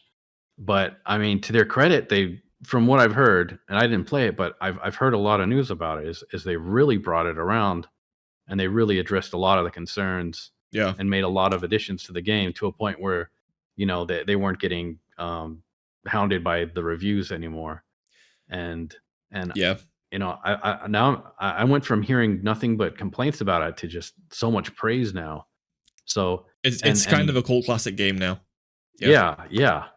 Because there's a whole lot of hoopla over. Oh yeah, it's infinite planets, but they all feel the same, and what the cycle, the gameplay cycle is just too repetitive, isn't deep enough, and they added so much more that it's at a point now where people do actually you know agree it's pretty good now. Yeah, I have a lot to say about No Man's Sky because I'm like a huge space guy. Like Mhm. I'm obsessed with space. I've loved space since I was like a little kid. I was watching these space documentaries that I didn't understand on tape when I was little. I'm a little bit of a junior astronomer. I've got a nice little telescope set up. Obsessed with space. So when No Man's Sky was coming out, I was about 14, 15 years old, and I was so excited because someone was making a game where you could land like a ship on planets and then come off the planet and fly to another planet, seamlessly, because no one had done that yet. That was like the game's big flex. That was the whole thing that everyone was excited about. The fact that you can just fly to a planet and land on it, no loading screen, no teleporting, no you skip and you're on a planet or anything like that. Like you do it all yourself. You have your little ship and you fly seamlessly between space stations, planets, in between star systems, whatever you want. Yeah. So that game generated a lot of hype amongst me and my friends, and just the whole gaming industry in general, because it was really doing something that people didn't realize they wanted, or did realize they wanted for a long time. So it caught the attention of a lot of people. And yeah, like you said, when it came out, it was a very bizarre game when it released. Again, it was another one of those situations where there was a lot of unkept promises. I remember them saying that you could play with your friends in it, but they were always a little bit vague about it, so it was kind of a red flag, and people were thinking, like, can you play with your friends in it? And then eventually, when the game came out, what they ended up saying was just like, well, the game is one universe, and it's procedurally generated, which means technically your friend is out there somewhere, which means technically you're playing with your friend. And we were like, come on, fuck off. You said we were gonna be able to play with our friend. That. Yeah. And you couldn't play with your friend for maybe a year or two after the game came out, because that was one of the really big hurdles that they had to get over, like making multiplayer work. I remember when multiplayer was first implemented, your friend or whoever wasn't the leader of the party would just be a little ball that flew around. That was the first iteration of multiplayer. Wow. Yeah. It sounds like alpha level stuff. Yeah, that's what it's like, isn't it? It's like an early dev kit. That's what it sounds like. But the general exploration was kind of slop when it came out as well. Like the planets didn't have many distinguishing features on them. A lot of them were just rock. Maybe there'd be like some trees every now and then, but they'd be like the same rocks. Maybe a obviously procedurally generated color with a certain selection of RNG, number generated selection of plants, foliage, whatever. It was very transparent. It was very transparent what was going on, and the monsters as well were really funny because the monsters were kind of lazily put together as well. You'd just be walking around on your first planet, and you just see like a beaver with a giraffe's head and something like shit like that. It was just like like very rudimentary procedurally generated stuff. Yeah. And like you kind of alluded to, I can happily say that the game has had a massive turnaround. It's not like that at all anymore. I remember me and my girlfriend played it about a year ago. We didn't end up sticking to it because we didn't have that much fun on it, because what the game is about, which is a lot of like mining and collecting resources, we just weren't feeling. But they hit all the stuff that I didn't like. All of that stuff that I just mentioned has been like completely turned around. Like all the planets are very beautiful. They have huge like ravines and forests and just drastic changes of elevations and changes of biomes on planets. Realistic lifestyle that kind of looks like wildlife that kind of looks like it fits into wherever you are. It's all very cohesive now. They completely fixed it, and they've added a lot of features like base building and a lot of ships that you can buy, a lot of tasks that you can go and do. It's a completely different game, and I'm really happy to see it turn around. Not into it though, personally. Couldn't stick to it. that's I think that's why I couldn't get into it. It was I looked into you know I was curious what the gameplay itself was Yeah, like, and yeah, I yeah. found out, like you said, it's a lot of mining It's a and lot of resource mine. gathering, which I don't have much interest in. So Hmm. the fact that there wasn't much, outside of that just didn't interest me much. But talking about games that promise much and didn't deliver much, there was this game called Spore. I don't know if you heard Oh, of it. you put that in the list, but I heard of it, but I couldn't. Maybe Mhm. if you refresh my memory, I can't put my finger on what that is. Maybe I might have seen it. I might have not So seen I it. remember it's probably mid I'm gonna say like mid 2000s, something like that. Hmm. There's this video going around the internet of this of this showcase where he's showing that you're this little microbe on this planet, and then you can zoom out and you can see all the continents, and if you zoom out you can see the planet, and then you zoom out and you see the solar system, and then you zoom out and you see all these other solar systems, and then you zoom out and you see all these other galaxies, and What? he just keeps zooming out, and like every time the audience is like, oh wow. Well, and you feel like you've just seen the whole universe, in scale, and like it was just So this what is the insane. game?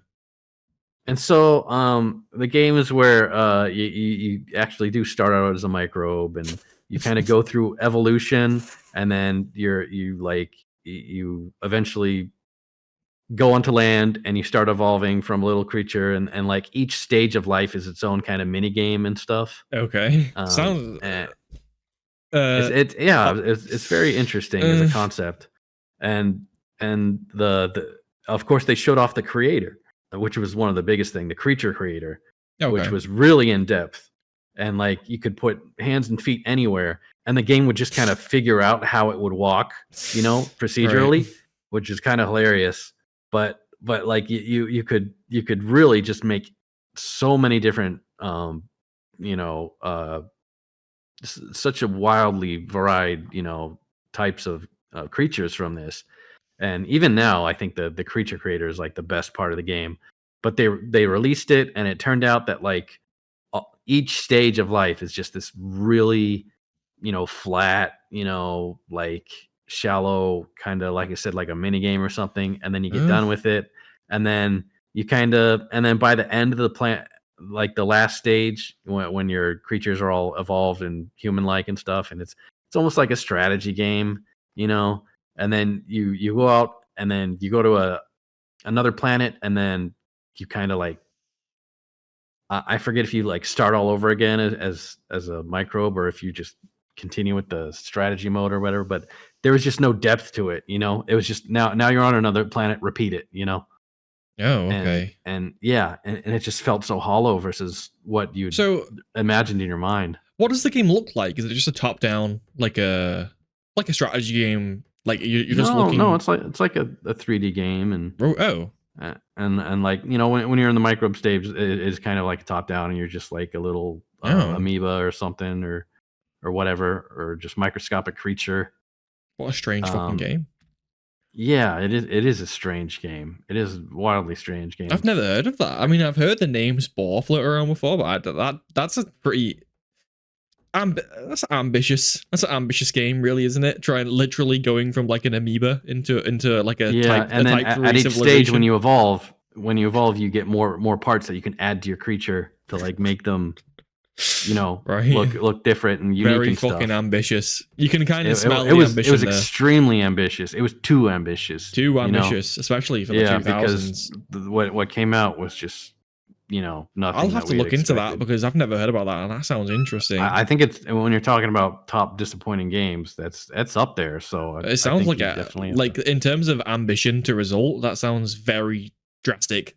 Because It that's was. literally It someone really trying to was. make a game about all stages of life.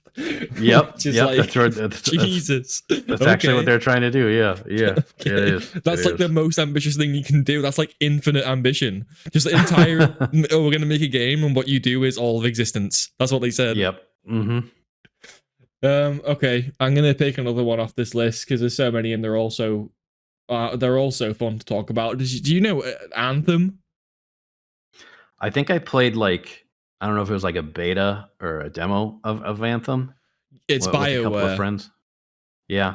It's BioWare, but it's like a Destiny style RPG. I think they were obviously Yeah. trying to get into the genre at the time. Yeah. I remember playing like some early version of that with my friends, and like it just felt so mid.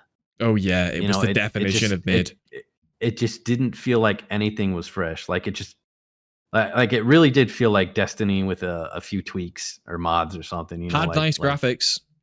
yeah, the Yeah. graphics were fine, but man, just the gameplay just Oh, it wasn't was there. so It bland. didn't feel fresh. It was different than what we had played, but at the same time, it was very Concord like in that it was like, Oh yeah. you know, it's definitely unique, but it's at the same time it just feels like it's taken so much from everything else that it's not its own unique. You know, Yeah, I feel it's like I'm playing like a Frankenstein of other games parts versus a completely different creature, right? yeah, because like the hilarious disappointments that we talked about so far, at least you can say like, oh, they promised this and they did, and then we ended up with this, or this happened, this thing happened, and it was embarrassing, or it was a lie. Mm. But Anthem's different because it was just a game where there was no expectations. In fact, it probably they kind of were. We knew what it was going to be, kind of. It, they weren't like saying, "Oh, this is going to be this or this is going to be that," and it was just mid. It kind of looked mid, and then it released and it was mid, and it just went out on a fucking wet fart. Like it's not like a huge rise and fall story. There wasn't any particularly large hype for it. Not that I remember anyway. I don't remember hearing fucking that much about it at all. And I was playing a lot of games at the time. So yeah, that's just went out on a wet fart. Like really not a lot to go into with Anthem. Very just bland, bog standard, run of the mill, looter shooter clone.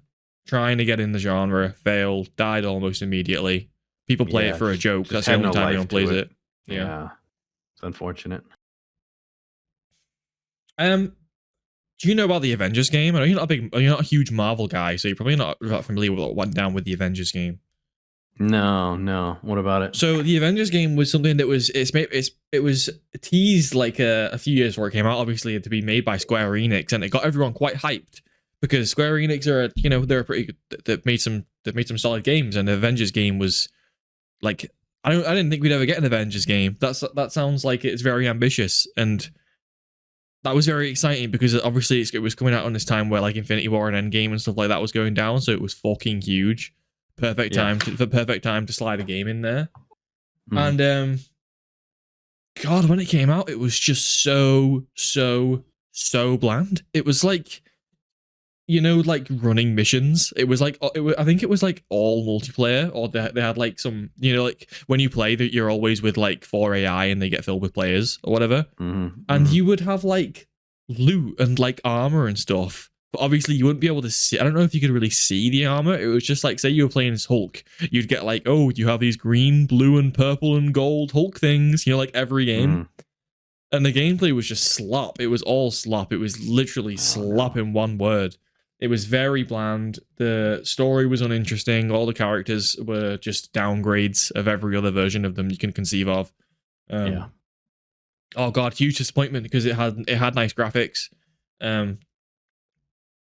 Yeah, everyone that I know who played it just said they stopped playing it instantly. It looked like the gameplay didn't hold it, didn't keep anyone playing it. It was just absolute kind of live service. I mean, that's how it usually goes for movie to games, which is I remember playing another Avengers game that was years earlier than that, and it just felt so absolutely nothing, like if it wasn't for the Avengers licensing and stuff, this wouldn't even be a mid game. It'd be like one of the bottom tier, like a, almost some low effort asset flip game on Steam or something. It was just so nothing. But the fact that they put Avengers on it is the only way that it was visible at all. And that just feels like the kind of cash grab that movie the games usually get, which is why Rivals is such a surprise. They actually 100% put something out like that. And not only that, but they put it out as a challenge to an established franchise like the hero shooter and Overwatch. And they surpassed it, you know? Like comfortably, yeah. And it shows a little bit of a little bit of ambition to go into a genre that has, you're really competing with Overwatch 2, like, because they could have just gone and made like, something else, or they could have played it safe and done something safe, but they want, they wanted to make a hero game because these are the heroes. This is like the MCU. We have all these heroes. Let's make a hero game. Let's see how good we can make it. Let's be ambitious. Let's make it fun. Let's try and get everyone playing it. And they just went for it, and it ended up paying off. They got it, and they really did it. It's great. And now they do have this huge, massive library of heroes just to pull. So many different comics, and even the costumes. They have so many costumes that are just literally already done as far as their design. They just got to implement them into the game because they're exist. Gonna be drowning in fucking money. They're lore accurate. People will go crazy. Oh, this is from that one issue where they had the cross different. Like and their actual they're not like, this is what Wolverine would look like if he was a fisherman. It's just straight up, things we've seen them from the movies, from the comics, from other games. It's wild. And yeah, the what do they call it? Live service, right? Yeah. That they'd be able to pull it off as a live service was quite a flex. But man, it is great, and it's good to see they finally succeeded for something like that. And I hope what they get from this is that if they put enough effort into the gameplay itself, and they don't just think about slapping the the logo and trademark on top of some flimsy whatever game, and they actually put some soul into it, that they can actually make something good from movie to game. Well, what they got for this, Peter, is they got fucking fired. Oh, yeah. Which is absolutely wild that you'd be working on one of the most successful games in the last year, and now you're unemployed. Oh well. Like if that isn't a sign of the current game design business, then I don't know what is. Yeah, it just goes to show there's just no job security at all. You're not safe. No one is safe. The greatest success of the year is not safe. So you're not safe. Yeah, it's unfortunate, man, because I mean, they're the guys behind designing the games that we love, and they don't get a piece of the success. They're just pretty much on a salary or something. So it doesn't matter how great the game is. They're just working on it all the same. Literally, yeah. And so it's kind of fucked up to treat them like that. It's just so sad. I want to talk about Starfield. I probably should have mentioned Starfield after No Man's Sky because it's related. Do you know about Starfield much? I've heard a bit about it. I've watched some people play it. It's one of those games that, like, I felt like was a lot of hype about, and then I actually started seeing people playing it, and I'm like, is this the same game?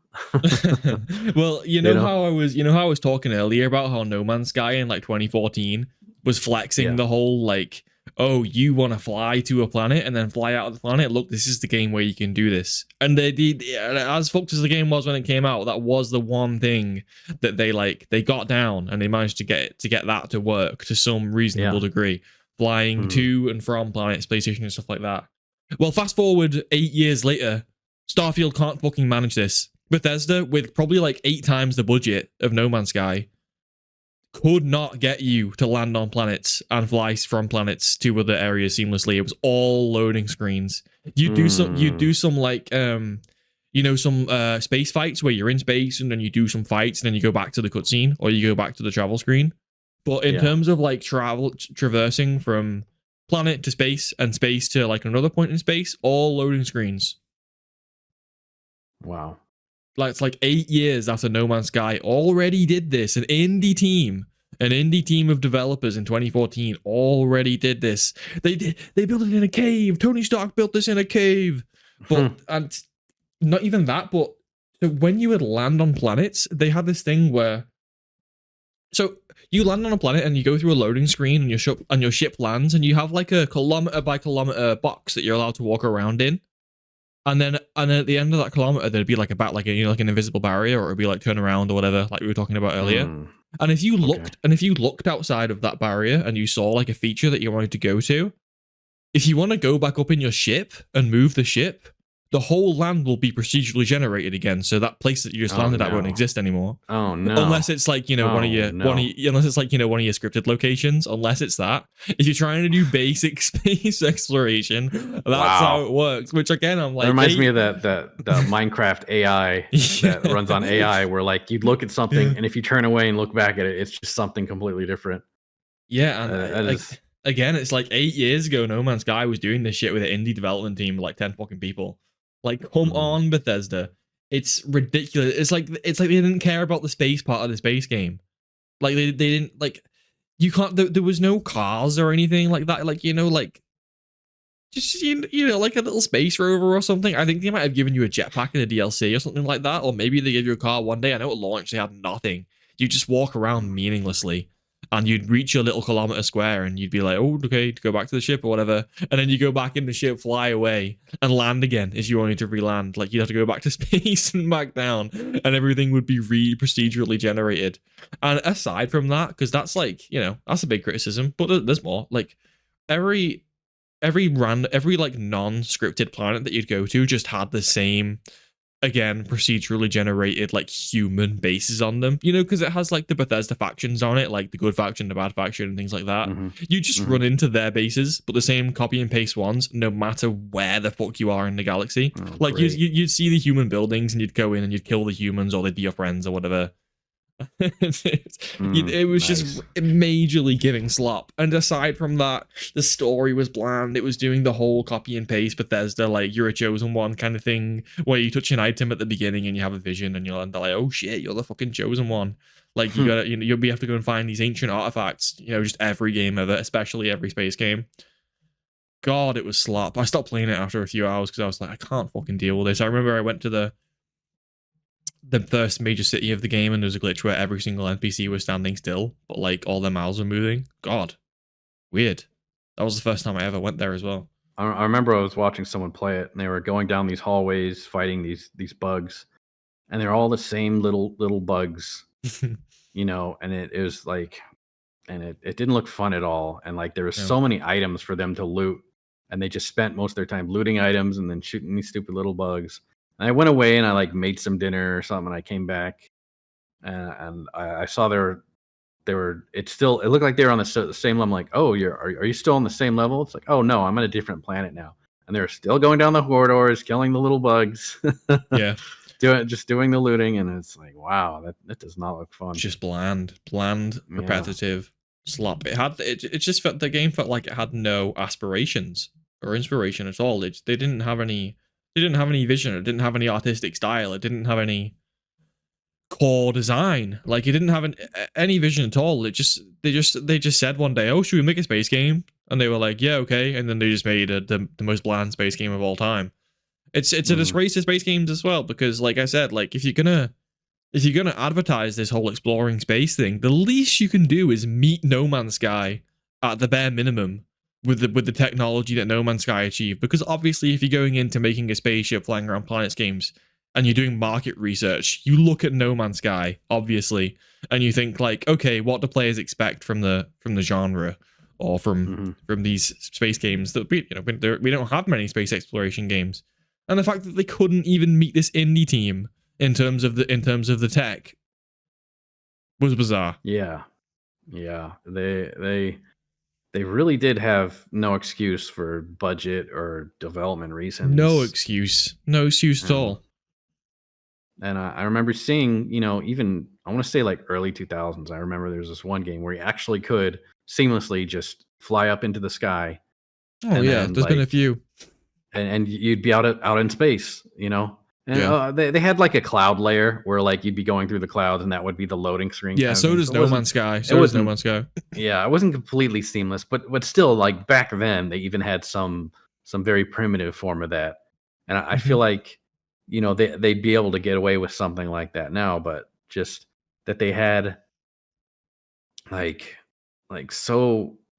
I didn't know about the procedural thing where you actually couldn't land in one of the ran. I just assumed the whole planet was procedurally made and it just stayed static. There's a chance it's different now, or there's a chance it's different depending on what planet, because they might prioritize certain planets, and they might have some planets that are just like, oh, no one's gonna land here, so fuck it. We're just gonna procedurally generate the whole thing. So I could be off on that a little bit. I just know it happened to me, so I know it's definitely a thing where you try and come back, you try and land like a little bit to a feature outside of your little box, and it would be gone, which was hilarious. But yeah, fuck Starfield. It's a disgrace to space games. It shouldn't exist. Unfortunate. You shouldn't make something unless they're gonna truly put passion into it and care about it. Just don't bother. Like, don't waste your time. Honestly, even the story in it was shite as well. It was fucking boring. Yeah, speaking of Star games, I remember Star Citizen. Oh Jesus! That was had a lot of hype, a whole lot of hype, and it had huge funding from crowdfunding, and it just didn't deliver nearly anything that it promised on launch. And they've slowly started adding features in, but according to the people who are actually invested in it, it's just still nowhere near what they thought it would be. And considering I think it's actually more higher funded than like GTA 5 was at this point. Oh, it must be just based on donations, like because they have some whales playing that fucking game. They make a lot of money. They do. They make a lot of money on the I don't know if you call it DLC or just donate. I guess you can actually buy like some of the bigger spaceships or something. So with money, didn't they make like $1,000 version of the game, which a lot of people bought? I know that they have some very expensive starships and stuff on there. I wouldn't know the cost, but I do know there's also some very expensive tiers on the. I wouldn't be surprised if there's like a $10,000 tier on the crowdfunding site. I've heard about like there's some pretty massive whales in that game. Yeah. So and just that they've done comparatively so little with how much development time and how big of a budget they've had. And how little they could actually deliver on of what they promised, and yet they're just raking in the cash because people, I don't know if they just believe in the promise or if they really like what they see so far, but it's just one of those games where, they really did promise a whole lot, and when it finally came out, they just didn't have. When you say come out. When did it come? Do you mean like 1.0? I mean like when the initial playable version came out. Oh, okay. Which was a long time ago, right? Which was a long time ago, yeah. So they've been working on it for a while. It's one of those. I think it's one of the longest developed games that's still quote unquote early access. Yeah. So it's technically not out yet. Not out like retail yet. I'm guessing it's not 1.0, like whatever they do. You just disappeared into the Halo. Like he's back. Gold version. Yeah, my cat took me to the Shadow Realm for a second. To be fair to Star Citizen though, I've seen some impressive stuff from that game. I don't really know how it works, so I can't comment on the game side of it because it looks very complicated, and the just kind of getting a lot of those things to happen seems rare or unlikely or difficult. But the ship tech looks, the ship interiors are cool, the ship piloting looks cool, and I've seen some clips of like city planets and things like that you can freely fly around, and the graphics are unbelievable, like unbelievably good. I assume it's very hard to run because it's such an early access game. It's very much like a work in progress, so I assume I've heard that it's very difficult and taxing to run on PCs. My friends have played it a little bit. Yeah. I feel like it's a game that if you want to play though, you kind of have to put like hundreds of hours into it because it looks incredibly complicated from what I've seen from my friends anyway. Yeah, it does look like one of those games where you need to like build up, something, and you probably, get a lot of resources or level up your guy or your skills or something like that, and probably easier if you have like a crew to work with or some guild or something. What's the other space game that's very deep, that's almost Elite Dangerous? Is that it? Elite Dangerous is Um, like a Star Citizen light, but you can't get out of the ship. You play like the entire game from inside the ship. But I like that game a lot. That's the game where you can be like a trader. but what was the one where that game was kind of in the same genre of you know what I mean? I Where you're think in I know what space you and you're mean, but yeah, I can't. it's huge. It's I'm gonna look for You can Google spreadsheet it real quick and I'll edit it space out. game. Yeah. Spreadsheet space game. I guarantee you this is gonna find it. Spreadsheet space game. EVE Online. Oh, EVE Online's is EVE Online not like a top-down game? No, it's one where you're like first person Oh in the shit. spaceship, and then I think you can switch to third person or something like that. But it's very People are really very sweaty at reliant that. on your spaceships and resource management and the Uh-huh. different upgrades and options you can get for ships. It's just like there's so many factors that like they joke about how you need like a spreadsheet to play it, which is kind of accurate So with how you crazy all the Googled spreadsheet and you found it. spreadsheet space game. Those were the keywords. Yep. That's Yeah. quite funny. Yeah, and that's definitely one of those games where you really have to put time into and stuff. And I think their Yeah. currency is actually uh convertible to like Jesus to Christ, that's next level. to real like money. You know, That's there's an next actual level. conversion rate. Yeah, Yeah. yeah, it is. It's wild. But that's I think that's what Elite Dangerous was kind of going for the crowd, but on a more arcadey level, No, Elite maybe Dangerous not as deep. is quite a little bit more accessible. It's still a deep game. You have to know your Yeah. shit a little bit to play it, but it's way more accessible than something like EVE Online or Star Citizen. I like it a Mm. lot. I like how you can kind of in Elite Dangerous you can kind of take different approaches to the game. A lot of people will go straight into the combat, which is a lot of money can be made in. But you can Mhm. also just be a trader. Like, you know, you can find out where resources are cheap and where they're expensive. You can Google trade lines. You can Google the best ship parts to do certain trade lines and get rich like really quickly. You can also you can buy luxury passenger spaceships and you can be a tour bus. You can be like a tour bus and they'll be like, oh, you've got this, you know, highly esteemed passenger. So you go and fly him past this pretty star system and come back and we'll pay you like 1 million fucking credits or whatever. It's got a lot of Nice. different business opportunities and I like that a lot. And it's not that difficult to get into. You do have to do it. You do have to do kind of figure out the ship a little bit. There's a lot of like ship maintenance and you have to, you know, it's one of them games where there's a lot of different parts on the ship, like a lot of different parts on the ship, and they all need to kind of, you know, like building a PC, that all the parts on the ship need to work with each other. Otherwise, you can't run the ship. So you have to buy like a certain power supply and certain engines, and everything has to match with each other. It's deep in that sense, but it's actually quite accessible to get into. I think that's why I liked it so much when I was younger.